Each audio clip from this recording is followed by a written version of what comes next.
Salut! Nous allons préparer aujourd'hui une recette automnale de délicieuses tartelettes aux noix de pécan, la pecan pie. C'est une recette traditionnelle américaine, un grand classique du sud des États-Unis datant de la fin du 19e siècle et généralement servie à Thanksgiving. Ces tartelettes sont constituées d'une pâte sucrée, de noix de pécan croquantes et de sirop d'érable. Allez, c'est parti pour la recette!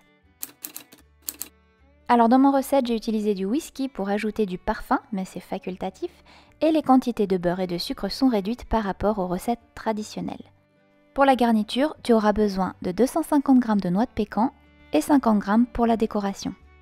3 œufs, 150 g de sirop d'érable, 60 g de sucre brun ou cassonade, 20 g de miel, 3 cuillères à soupe de whisky, une cuillère à café de pâte de vanille ou d'arôme vanille et 50 g de beurre doux fondu. Je réalise mes tartelettes avec une pâte sucrée maison, la recette est en description. Tu peux aussi utiliser une pâte brisée du commerce car ça va très bien avec la tarte pécan. Je commence par abaisser ma pâte sucrée et la foncer dans des cercles et des rectangles. Pour cela, j'utilise la technique de fonçage par bande en posant d'abord le fond de tarte,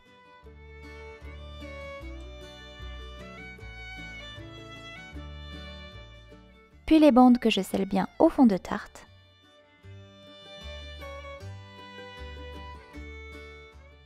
On arrase maintenant le surplus de pâte avec un couteau lisse. Et surtout n'oublie pas de beurrer tes moules avant de foncer la pâte. Maintenant je mets les tartelettes au congélateur pendant au moins 1 heure pour laisser la pâte bien reposer et éviter qu'elle ne s'écroule à la cuisson. On va pouvoir s'occuper des noix de pécan. Je vais hacher finement les 250 g.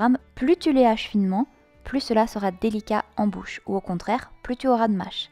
Je te conseille de hacher finement une partie et une autre un peu plus grossière pour avoir un bel équilibre. Et je les dépose sur un tapis de cuisson pour les faire torréfier. Pour cela, mets le four à 150 degrés et enfourne les noix de pécan pendant 10 minutes. On ne les torréfie pas beaucoup car elles vont ensuite cuire assez longtemps. Et surtout, on ne torréfie pas les noix de pécan entières utilisées pour la décoration, auquel cas elles seront beaucoup trop cuites quand on fera cuire les tartelettes. Pendant que les noix torréfient, on peut commencer à préparer la garniture. Pour cela, je casse les 3 œufs dans un bol que je fouette avec le sucre. Alors pour le sucre, tu peux utiliser du sucre cassonade, brun ou même du sucre de coco. Et j'ajoute ensuite le beurre fondu qui a refroidi. On ajoute enfin le sirop d'érable,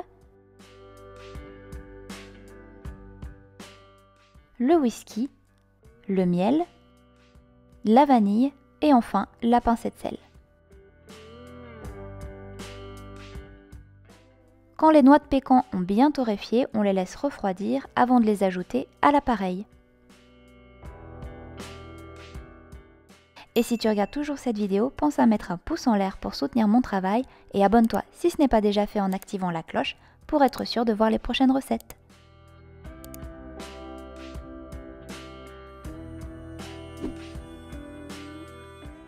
Après environ 1 heure au congélateur, je sors les fonds de tarte et nous pouvons verser directement l'appareil aux noix de pécan dans les tartelettes.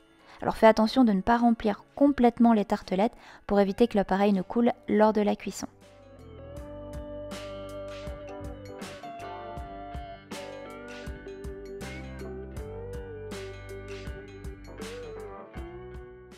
Et je décore avec des noix de pécan, comme je te l'ai dit, non torréfiées, parce qu'elles vont torréfier déjà à la cuisson.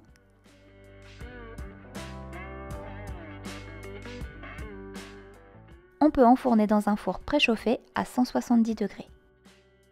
Maintenant, ce qui est très important, c'est qu'à peu près à 15-20 minutes de cuisson, selon la puissance de ton four, tu vas recouvrir de papier aluminium toutes les tartelettes pour éviter de brûler les noix de pécan et le fond de tarte.